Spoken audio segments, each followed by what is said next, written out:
You seriously do not consider this a tear down? No. I would tear this porch off.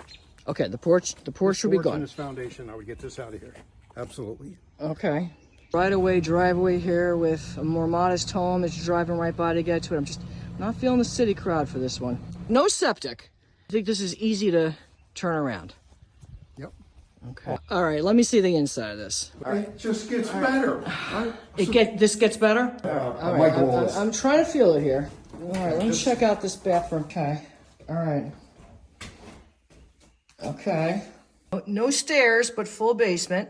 So this front porch gone. Okay. Lord have mercy, these stairs are steep. We're talking a new staircase because that is very steep. To be changed. This has to be ripped off because this will not meet code. We're gonna really need to figure out what the costs are going to be to get this to a point that it's comparable with other homes I'll send you, and decide whether this makes sense to do the renovation if you're going to actually have any margin left over by the time you're done with current construction costs.